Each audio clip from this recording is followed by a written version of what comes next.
Here are my Chapter 11 homework solutions. My name is Sarah, and yeah, here we go for the first problem. It asked for the time, position, and velocity using this x equation. I derived v using the equation v equals dx over dt, and I got this, and then I did the same thing for acceleration. I set it equal to 0, solved for t, and then I plugged t into the equations for x and v. For number 2, it asked for the initial acceleration and the time to penetrate 3.9 inches into the medium.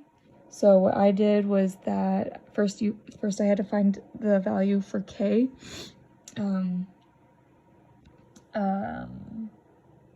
Which I found to be 2,700 seconds, or 1/4 seconds.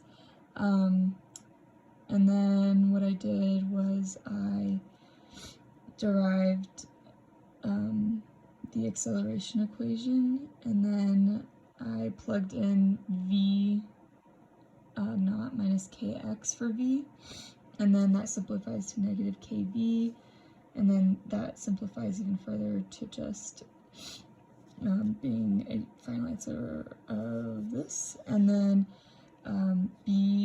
part B, to find the time, or the time to penetrate. I also integrated, and here's my process, plugged it in, and then I plugged in 3.9 inches over 12 to convert it to feet. For number 3, it asked for the distance, the vertical distance, and the final velocity. So what I did was I integrated,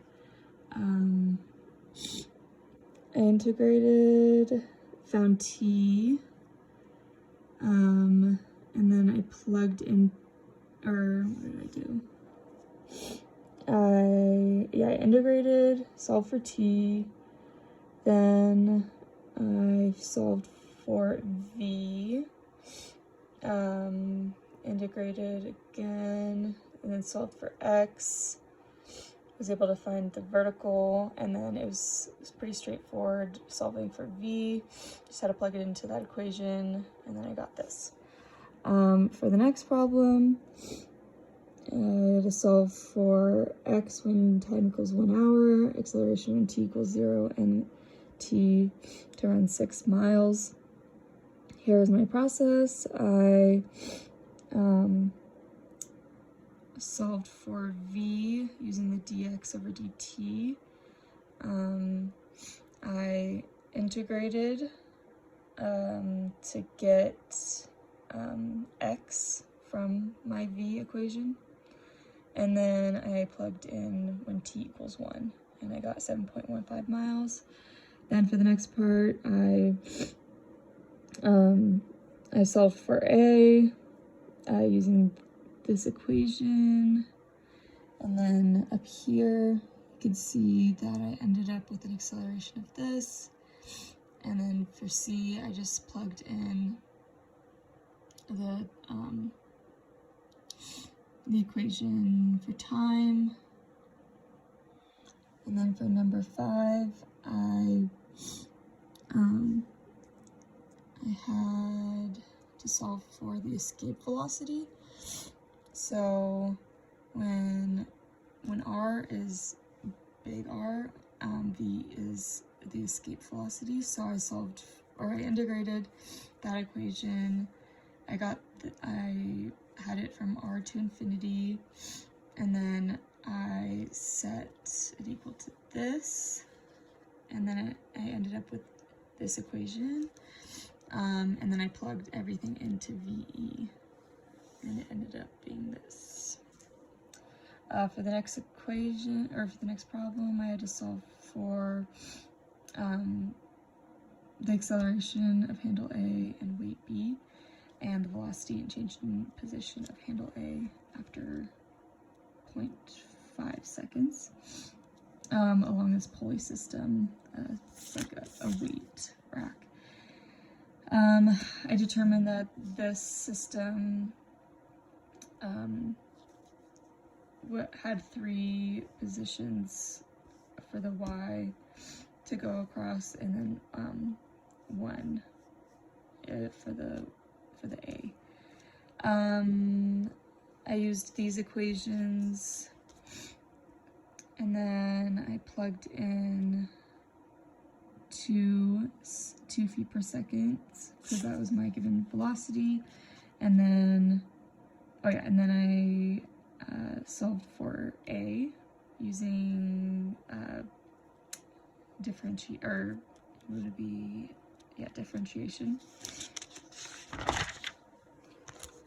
And then to solve for the change in position and velocity, I used these equations.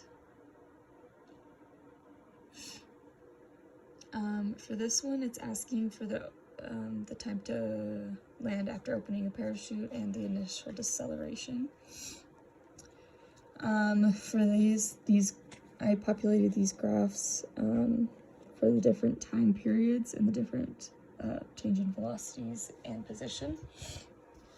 From that, I was able to organize a way to determine what the total time would be, just basically getting like the area under each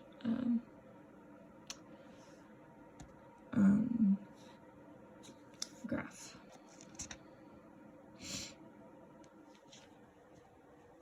For the next problem, it's asking for the magnitude of velocity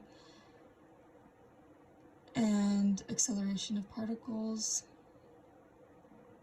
given this equation. So from here, the first step is to solve for v using dr over dt. So from that, you can solve for A, and then you differentiate to get to A. This is this next step, and then I used this equation, and then I plugged it in, and then I got my v vector to be this. A similar process, instead of v squared, it's a squared, and then I have each one of those squared, and then I simplified it, and then I ended up with this being my acceleration vector. So the next one is asking for a softball pitch, and if it meets the pitch requirements, and the height of the ball as it reaches the batter. So the first step was to, first of all, get these equations, and then determine the time that it would take, and then plug that into the y-max equation. And then I found that it was 3.16, which was between these two values, so it does, it is like a valid pitch. And then for part B, to find the height of the ball, I just had to plug it into this equation after I found the time. And yeah, it was 0.9. The next problem is asking for the range of a ball to land in this area, or the velocity for it to land in between these 2 points. So I had to figure out I had to figure out the velocities for point B and point C. The first step, though, was to determine my origin, which was point A. And then go off of there. I used these equations, and then I solved for time, and then velocity, and likewise for those two as well. Oh, and then here's my final range.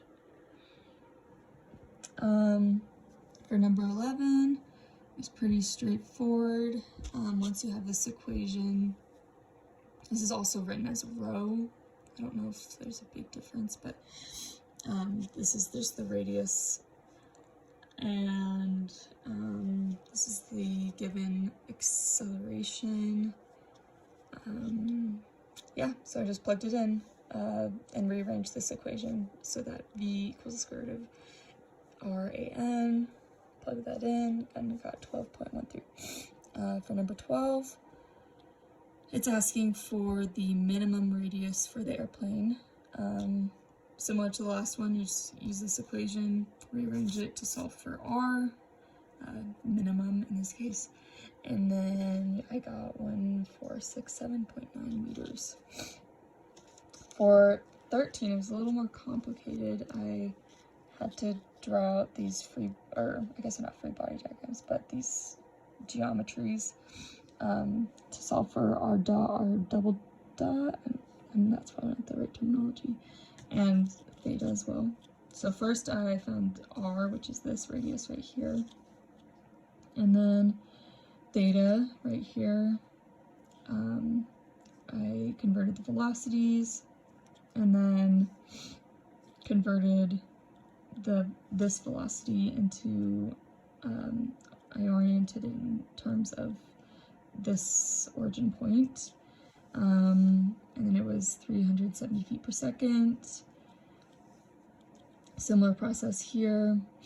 The angle, I guess, is negative 0.0924 radians per second, and then the acceleration was 10 feet per second squared. Using this equation, I was able to find that it was 40.43 feet per second squared. Yeah, I think that was. And then I continue solving for these two values. It's pretty much just geometry and vector equations. Just plugging them in. Yeah. And then for the last problem, I drew the diagram of what the pulley system looked like. There are four attached to B, and then 3 attached to A, and only 1 attached to C. And I showed that in these equations. So it's 3YA plus 4YB plus XC. And those are all moving at the constant, as a constant, because they're all one continuous line. And then the velocities equal 0 and the accelerations equal 0.